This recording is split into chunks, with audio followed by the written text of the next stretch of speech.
వ్యాసం వసిష్ఠనప్తారం శక్తేః పౌత్రమకల్మషం పరాశరాత్మజం వందే సుకతాతం తపోనిధిం వ్యాసాయ విష్ణురూపాయ వ్యాసరూపాయ విష్ణవే నమో వై బ్రహ్మనిధయే వాసిష్ఠాయ నమో నమః కన్యాభరణి సంజాతం బాధూలకులభూషణం శ్రీరంగార్యగురోః పుత్రం షఢగోపమహం భజే అస్మత్ గురుభ్యో నమః.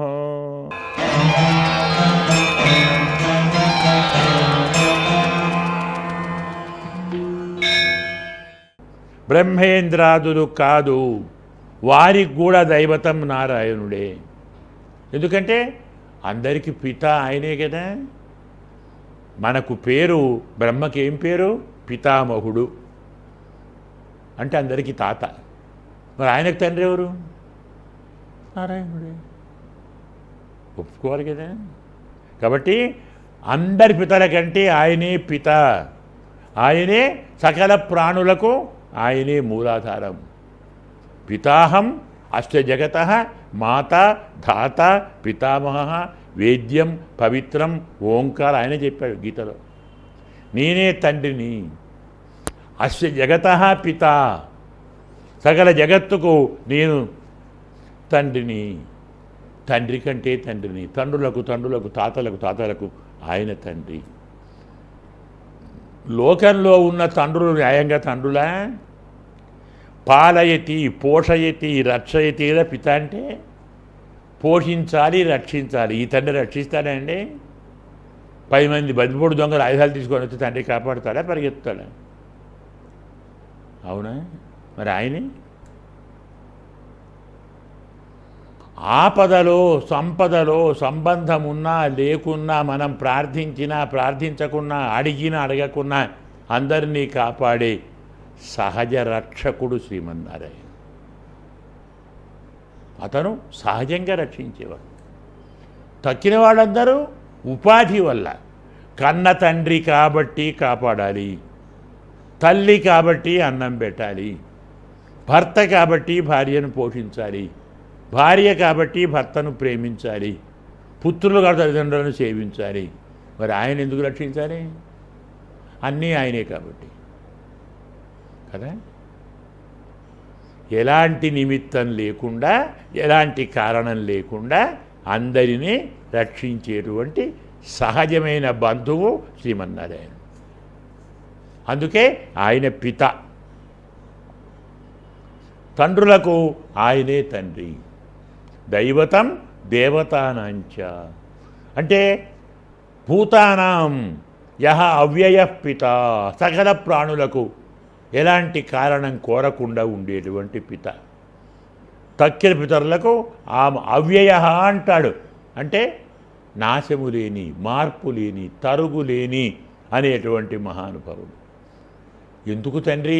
యతసర్వాణి భూతానండి. అన్ని ప్రాణులు ఆయన నుంచే పుడతాయి. ఎక్కడ ఆయన తండ్రి? మన తండ్రి ఎందుకంటాం? మన పుట్టుకగా ఆయన మూలం కాబట్టి తండ్రి అంటాం. మరి అన్ని పుట్టుక ఆయన మూలం కదా, ఆయనే తండ్రి. ఇలా అందరినీ సృష్టించేవాడు కాబట్టి ఆయన తండ్రి. అందరి నుంచి వచ్చేవాడు కాబట్టి ఆయన నిమిత్తము. అందరూ ఆయన నుంచే వస్తారు. సర్వాణి బ్రహ్మ కావచ్చు, స్తంభం కావచ్చు, ఇంద్రుడు కావచ్చు, లోకాలు కావచ్చు, జలము, వాయువు, ఆకాశం అన్నీ అక్కడి నుంచే వస్తాయి.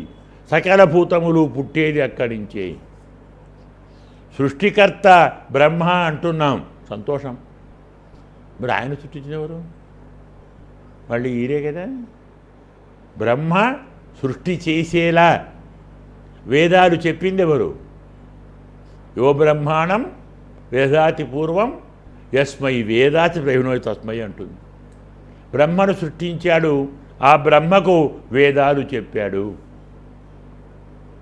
అంటే బ్రహ్మజస్సు చేసేవాడు ఈయనే. బ్రహ్మను సృష్టించేలా దానికి కావాల్సిన జ్ఞానాన్ని ఇచ్చినవాడు పరమాత్మ. అంటే ఆయనే ఉపాదాన కారణం, ఆయనే నిమిత్త కారణం. అంటే ఆయన నుండే వస్తాయి, ఆయన లోపలికే పోతాయి, ఆయనలో లయమవుతాయి, ఆయనే కాపాడుతాడు. కాబట్టి ఉపాదానం ఆయనే, నిమిత్తము ఆయనే కదండి, సహకారి కారణము ఆయనే. అంటే అతనే జగత్తుకు ఉపాదానం అయినా జగత్తులోని వికారాలు అతనికి అంటవు. ఎందుకండి? జగత్తంతా ఆయన శరీరం అండి. అయితే శరీరానికి ఉండే దోషాలు ఆత్మకు ఉంటాయా అండి? మనం ఉన్నాం, వాడు పిల్లవాడు, వీడు యువకుడు, వాడు వృద్ధుడు, ఇగో ఆమె స్త్రీ అంటాం కదా. ఈ స్త్రీ, పురుషుడు, పిల్లవాడు, యువకుడు, వృద్ధుడు అనేది ఆత్మకా శరీరానికే? వృద్ధాత్మ ఉంటుందే, ఆడాత్మ ఉంటుందే? ఒక ఆత్మ ఆడ, ఒక ఆత్మ మొగ అందామా? ఒక ఆత్మ పిల్లవాడు, ఒక పెద్ద అందామా? బాల్యము, యవ్వనము, కౌమారము, వార్ధక్యము, స్త్రీత్వము, పుంస్త్వము, నపుంసకత్వము శరీరానికి, ఆత్మకు లేవు. ఉన్నాయా? ఎక్కడైనా ఆడాత్మ ఉందా? లేదు కదా.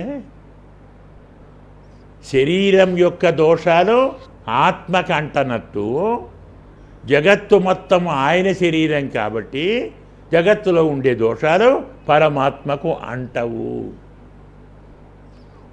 మట్టి ఉంది, మట్టి కుండగా మారింది, అవునా? మట్టి కుండగా మారితే మట్టికి మార్పు వచ్చినట్టే కదా. మరి పరమాత్మ జగత్తు కాబట్టి పరమాత్మకు మార్పు వచ్చినట్టేనా?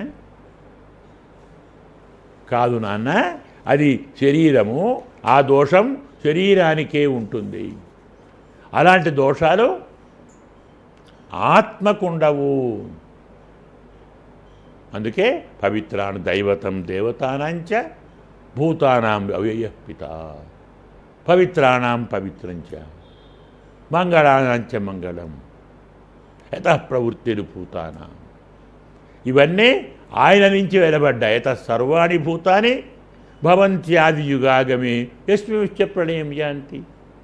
ఆయనే ఉపాదాన కారణము, ఆయనే నిమిత్త కారణము, ఆయనే సహకారి కారణము. ఆయనకు ఎలాంటి దోషాలు అంటావు?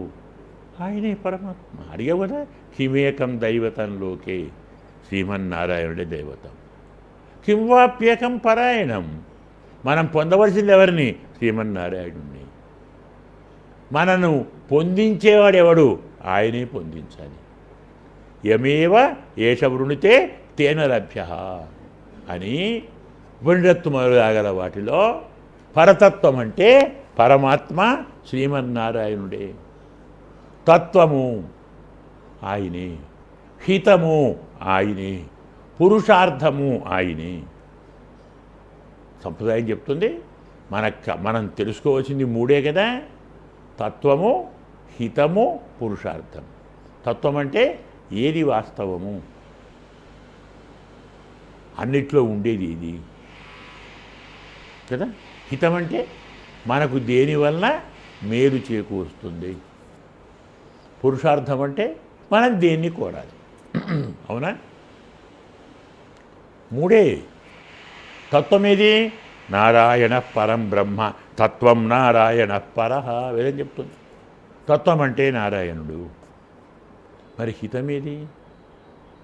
మనకు సంసారం అనేటువంటి అహితాన్ని తొలగించి హితాన్ని కలిగించేవాడు నారాయణుడే. అవునా? మరి పురుషార్థం మనం కోరవలసింది ఎవరిని? బ్రహ్మాదులను కోరితే, ఇంద్రుణ్ణి కోరితే ఎంతకాలం వస్తుంది, ఎలా ఉంటుంది? కోరకుంటే ఏమవుతుంది? కాబట్టి అందరికంటే గొప్పవాడు, అందరినీ ఆశ్రయించటానికి అవకాశం ఇచ్చేవాడు ఆ పరమాత్మే కదా. అందువల్ల అతనే తత్వము. మనకు తత్వము ఆయనే, హితము ఆయనే, పురుషార్థము ఆయనే. తత్వహిత పురుషార్థములు శ్రీమన్నారాయణుడే అని మీరు ఎందుకు చెప్తున్నారండి అంటే, సకల ఉపనిషత్తులు ఆ విషయమే చెప్తున్నాయి. నారాయణ పరం బ్రహ్మ, తత్వం నారాయణ పరః, నారాయణ పరో ధ్యాత, ధ్యానం నారాయణ పరః, యచ్చ కించిత్ జగత్సర్వం దృశ్యతే సృజతేపి వా అంతః బహిశ్చ తత్సర్వం వ్యాప్య నారాయణ స్థిత. స్పష్టంగా చెప్తుంది కదండి. కాబట్టి సకల ఉపనిషత్తులు ఆయన గురించి చెప్తున్నాయి. ఉపనిషత్తులకు వ్యాఖ్యానంగా చెప్పేటువంటి భారత రామాయణాలు, పురాణాలు కూడా పరతత్వము పరమాత్మే అని చెప్తున్నాయి. అసాధ లక్షణాలన్నీ ఆయనకే ఉన్నాయి. ఆయనే ఉండటం వల్లనే ఇదంతా పవిత్రమైంది. అందరూ శ్రీమన్నారాయణుణ్ణే ఆరాధించాలి. అతన్ని పొందటానికి అతను మాత్రమే ఉపాయము అని చెప్పాయి. అంటే మనకు అక్కడ చిన్న చిన్న సందేహాలు కూడా వస్తుంటాయి. ఏమిటండి, కొన్ని సందర్భాలలో కొన్ని ఉపనిషత్తు జాగ్రత్తగా తీసుకుంటే ఏ పదము లేకుండా సత్ అసత్ బ్రహ్మ అక్షరం అనేటువంటి పరంబ్రహ్మ పరతత్వం పరమాత్మ అని ఊరు పేరు లేకుండా చెప్తున్నాయి కదా. అయినప్పుడు దానికి అర్థం నారాయణుడిగా ఎలా మనం చెప్పుకోవాలి? మరి ఆ పరమాత్మ శంకరుడు కావచ్చు కదా, బ్రహ్మ కావచ్చు కదా, అలాగే ఇంద్రుడు కావచ్చు కదా. హిరణ్య గర్భస్తమవర్తత అగ్రే ఏం చెప్తుంది. కాబట్టి శివ నామరూపాభ్యాం ఆయన గురించి చెప్పింది. ఇంద్రో దేవానాం ఇంద్రుణ్ణి చెప్పేసింది. వాయురువై క్షేపిష్ట దేవత ఇలా అన్నీ. కాబట్టి హర శంకరుడా బ్రహ్మణ ఇంద్రుడా, ఇంతకు ఎవరండి పరమాత్మ అనేటువంటి అయినప్పుడు పరమాత్మకు పరమాత్మగా చెప్పుకోవడానికి కొన్ని అసాధారణమైనటువంటి విశేషణాలు గుణాలు ఉన్నాయి. ఇవి శ్రీమన్నారాయణుడికి తప్ప ఇతరములకు ఉండవు. పరమాత్మను నారాయణ అంటాం. ఈ నారాయణ శబ్దం శంకరునికి కానీ బ్రహ్మకు కానీ ఇంద్రునికి కానీ సరిపోదు. తత్వం కూడా నారాయణ అని చెప్పాము. తద్విష్ణో పరమం పదగం సదా పశ్యంతి సూరయ అంటుంది. జ్ఞానులు తద్విష్ణో పరమం పదం అని మహాపురుష వాక్యాల్లో ఆయన్నే చెప్తున్నాము. వ్యాకరణ నియమాలను బట్టి సంజ్ఞ అయినప్పుడే నారాయణ అణ వస్తుంది. నా లేకుంటే సంజ్ఞ కాకుంటే నారాయణ అనాలి. ఈ ఒక్క వ్యాకరణ సూత్రమే తక్కిన వారికి నారాయణ నామం లేకుండా చేసింది.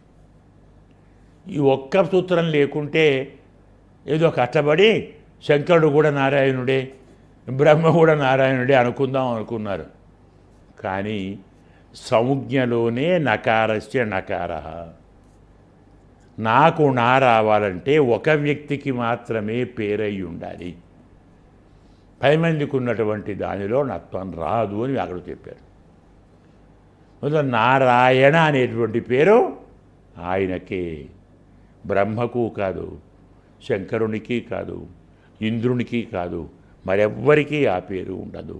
ఎందుకు? నత్వమే చెప్తుంది. ఇలా వ్యాకరణ శాస్త్రం కూడా కంఠోక్తితో నారాయణున్నే పరతత్వం అని చెప్పింది. జగత్కారణం కూడా పురుషాన్నపరం కించిత్ నారాయణాత్ పరంతత్వం. అంతకంటే పరం మరేదీ లేదు.